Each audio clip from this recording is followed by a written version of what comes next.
There's a Saturday in October that almost every gardener has. The air finally turns, the light goes gold and low, and you walk out with the pruners in your back pocket and this feeling like it's time to put the garden to bed. And you cut everything. You take the coneflowers down to 2 inches.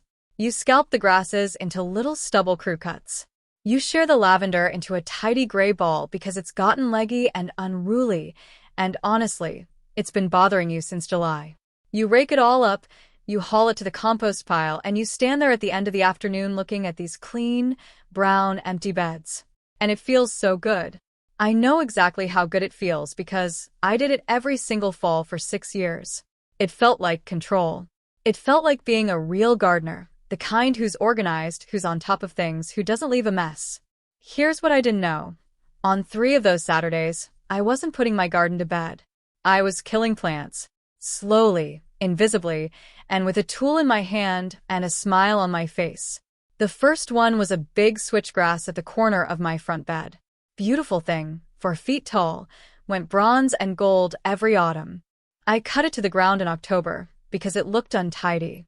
That winter was wet. In April there was nothing there. Nothing. Just a soggy brown hole in the middle of a bed where a 4-year-old clump used to be, and I stood over it genuinely confused because I had done everything right. I'd cleaned it up. I'd been responsible. The second was a row of garden mums, the ones you buy in September in those fat plastic pots, absolutely loaded with flower. I planted 6 of them. They finished blooming, I cut them back to the ground like every other perennial, and in spring I got 2 out of 6. I blamed the cold.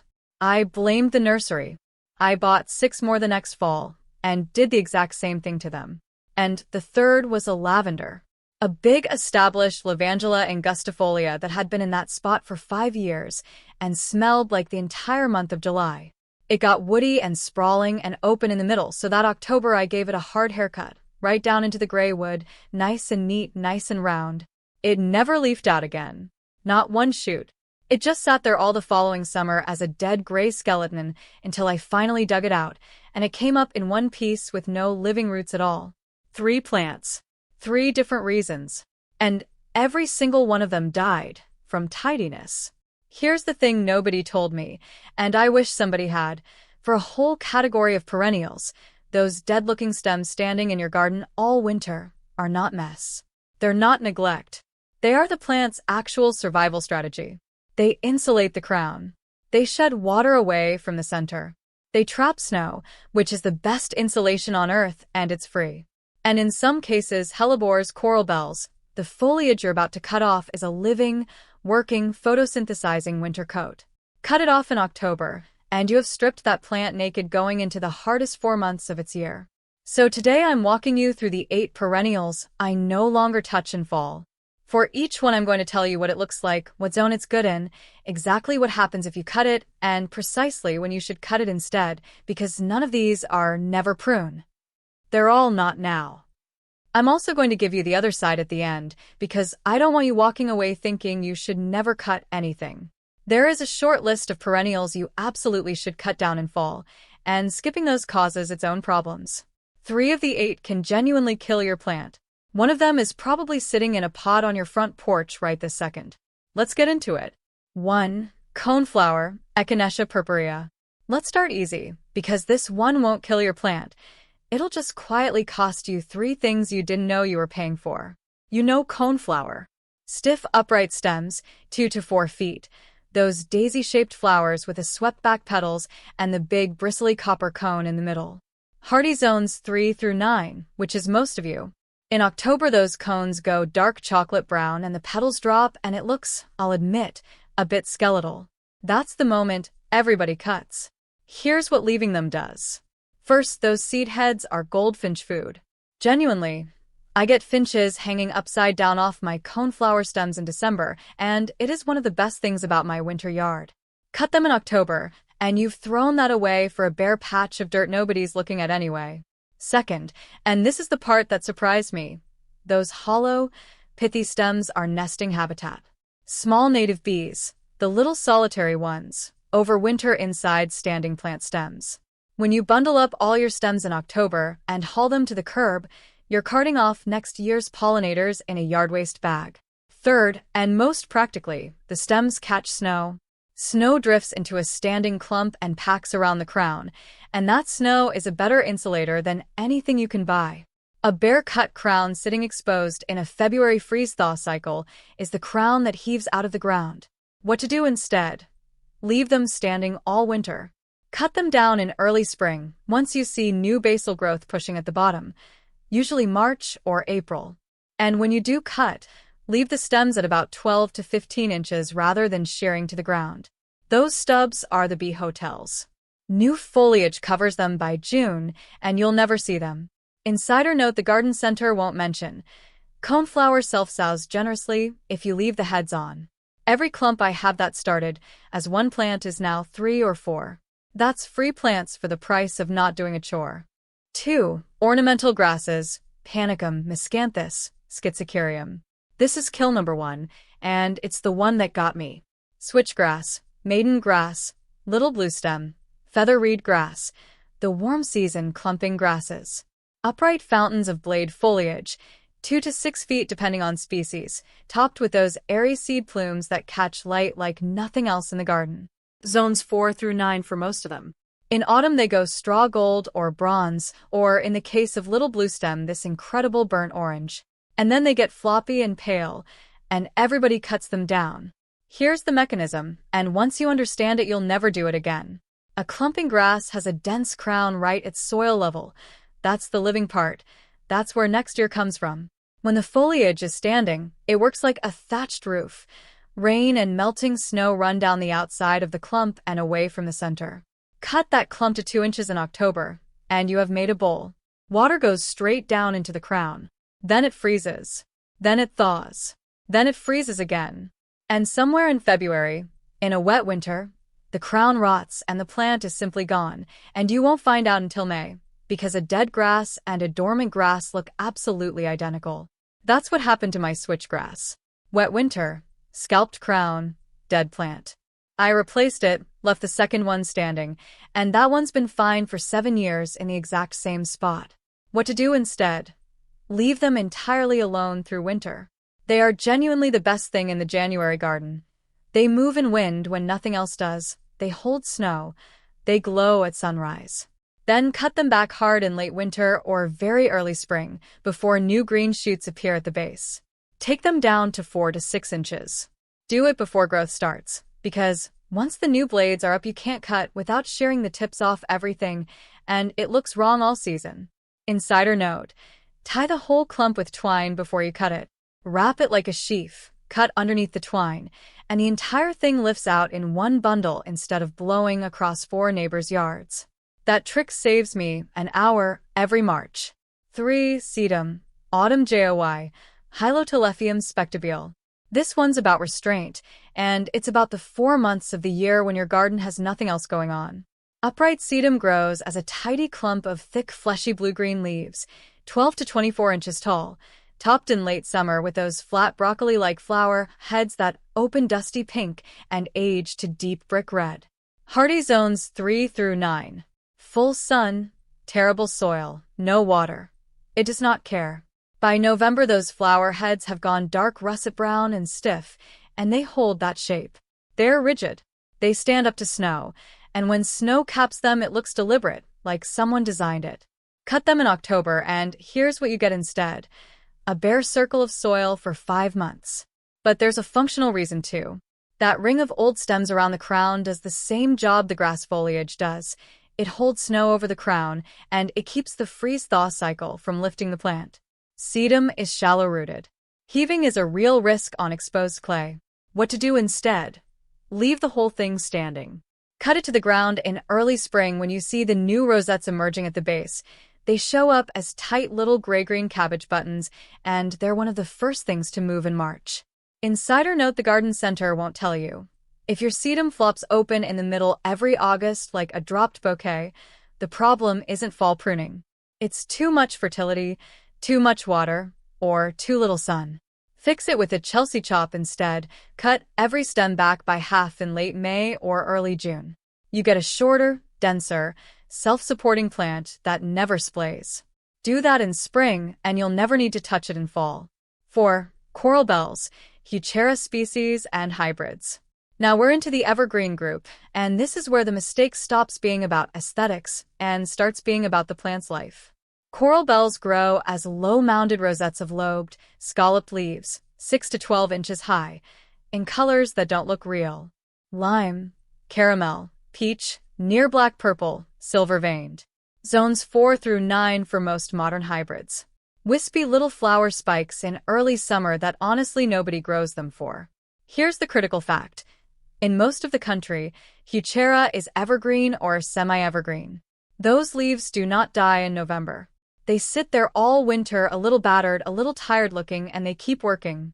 And that's the trap, because a little tired looking is exactly what makes people reach for the shears. The leaves look rough by late fall, so you cut the whole mound flush to the ground to clean it up. What you've actually done is remove the plant's insulation and its winter food production at the same time. The crown sits there exposed. And Heuchera has one specific weakness. It grows on a woody crown that pushes upward a little every year, which makes it the single most frost-heave-prone perennial in my garden. Freeze-thaw lifts it. The roots break contact with the soil, and in March you find the whole plant sitting on top of the ground with its roots in the air, dry and dead. What to do instead? Leave every leaf on it. In early spring, March, April, go through and pull off only the leaves that are genuinely brown and mushy. Snap them off at the base. Keep anything with green in it. The plant will push new growth from the center within weeks. Insider note: every spring, walk your Heuchera and press each crown firmly back down with your foot or your hand. If it's lifted, add an inch of soil or compost over the exposed woody neck. That 30 seconds of work per plant has saved me more coral bells than anything else I do. Quick pause. We're at the halfway mark. If this is changing how you're thinking about October, do me a favor and hit that like button. It costs nothing, and it's the only reason a video like this gets shown to other gardeners. Those are the 4 that cover most gardens. Coming up in the back half. Number 5 is the one I mentioned at the start. There is a very good chance it is sitting in a pot on your porch or by your front steps right now in full bloom, and what you do with it in the next 6 weeks decides whether it's alive in April. Most people get this exactly backwards and lose the whole planting. And stay for number 8, because that's the one that killed my best plant. It's extremely common, it's in probably half of your gardens, and the rule for it is the opposite of everything else on this list. With this one, cutting it in fall doesn't weaken it. It ends it. There's no recovery, no coming back from the roots, nothing. Alright. Number 5. 5.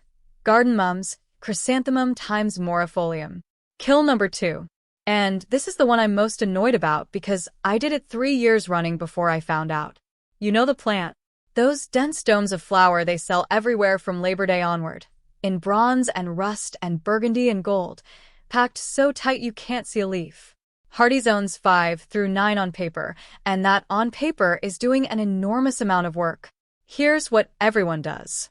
Mums finish blooming in November. The whole dome goes brown and crispy. It looks completely dead because it looks more dead than anything else in the garden. So you cut it flat to the ground because obviously. And then in April you get maybe a third of them back, and you assume mums just aren't reliably hardy where you live. They're a lot hardier than that. What they cannot survive is being cut back and left bare. Garden mums have a shallow, fibrous root system sitting right at the surface, and they overwinter by pushing small basal shoots at the crown, tiny green things down at soil level, often under the dead top growth. Cut the top growth off, and those shoots are fully exposed to every freeze-thaw cycle from December to March. On top of that, the plant loses its snow-catching structure. Shallow roots plus exposed crown plus repeated heaving is a dead mum. What to do instead? Leave every bit of the dead top growth on the plant all winter. Yes, it looks bad. It looks like you forgot. Leave it anyway. Then, after the ground has frozen, not before, mulch 4 to 6 inches of straw or shredded leaves over and around the clump. The order matters. You're locking cold in to prevent thawing, not keeping the plant warm. Pull the mulch off and cut the old stems down in early spring when new growth shows. Insider note: the garden center absolutely will not tell you. If you're buying mums in September already in full bloom, You're buying a plant that spent all its energy on flowers and has no time to root in before frost. If you actually want them to come back, buy them in spring as small plants, get them in the ground in April or May, and pinch them back a couple of times through early summer. Fall purchase mums in full bloom are, functionally, an annual. Treat them as decoration, and you'll never be disappointed. Treat them as a perennial, and give them the spring planting instead. 6. Hellebore, Helleborus times hybridus. This one won't kill the plant. It'll do something almost worse. It'll take away the flowers you've waited 11 months for, and you won't find out until it's too late to fix. Hellebores, Lenten rose, grow as low clumps of thick, leathery, deeply divided evergreen leaves, 12 to 18 inches tall, in dense mounds. Zones 4 through 9, shade to part shade, and they are one of the toughest things you can grow under a tree. And then in February or March, while everything else in your yard is still asleep, they throw up nodding cup-shaped flowers in white, cream, dusky pink, plum, near black, or speckled. Sometimes through snow. It is the single best moment of my gardening year, and it's not close. Here's the problem. Those evergreen leaves get tatty by late autumn, spotted, torn, flopping outward. They look bad. So people cut the whole plant back in October to tidy it. 2 things go wrong. 1. You've removed the evergreen canopy that shelters the crown and the developing flower buds through winter, buds that are already forming down in the center of that clump in autumn. 2. On many hellebores, those flower stems come up from the crown right alongside the old foliage, and an October shearing takes buds with it. You don't lose the plant. You lose the show. What to do instead? Leave the foliage on through fall and early winter. Then in late winter, right when you first see flower buds pushing up at the center of the crown, usually late January into February depending on your zone, go in with hand pruners and cut off only the old leaves, right at the base. Leave the flower stems. The blooms come up clean into open space with nothing tatty around them, and it looks incredible. Insider note, removing that old foliage in late winter isn't only cosmetic. Hellebore leaf spot overwinters in those old leaves and reinfects the new growth. Cut them, bag them, don't compost them. You get better flowers and a healthier plant from one job done at the right time. 7. Butterfly weed, Asclepias tuberosa. This one's about 2 separate mistakes, and the second one is the one that actually costs people the plant. Butterfly weed grows as an upright clump of narrow dark green leaves on stiff stems, 1 to 2.5 feet, topped in midsummer with flat clusters of the most intense orange you will ever see outdoors. Zones 3 through 9. Full sun, dry soil, deep taproot, absolutely bulletproof once established. By autumn the stems have gone tan and stiff, and they're holding those spindle-shaped seed pods that split open into silk. First mistake. Cutting those stems removes the same hollow stem nesting habitat we talked about with the coneflowers, and it takes out the seed pods, which are genuinely one of the more beautiful things in a December garden. But here's the second one, and this is the real problem. Butterfly weed is famously, notoriously late to emerge in spring. Everything else in your bed will be 6 inches tall, and this thing will still be bare soil. Mid-May. Sometimes June in the north. So, here's what happens. You cut it flat in October. In April you're out there planting and you see a bare patch. You think something died over the winter, and you dig it up or plant right on top of it. I have done this. I've killed a perfectly healthy 3-year-old Asclepias with a trowel because I forgot it was there. Those standing stems are a marker. They're a sign in the ground that says something lives here, don't dig. What to do instead? Leave the stems all winter. Cut them back in late spring, and only once you can actually see new shoots coming up, and even then leave 12 inches of stubble standing as a marker and a bee stem. Insider note, if you do cut it, push a plant label or a short stake into the crown immediately. Also, never move an established butterfly weed. That taproot goes deep, and the plant resents disturbance badly. Site it once, then let it be. 8. Lavender, Lavandula angustifolia. And here it is. Kill number 3, the plant I miss most, and the one where the rule is completely different from everything else on this list. Lavender isn't really a perennial in the way the others are. It's a woody subshrub.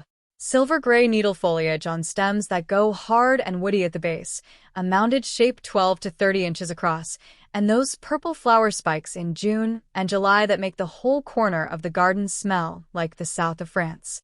Zones 5 through 9 for English lavender, warmer for the Spanish and French types. Here is the single most important sentence in this video. Lavender will not regenerate from old wood.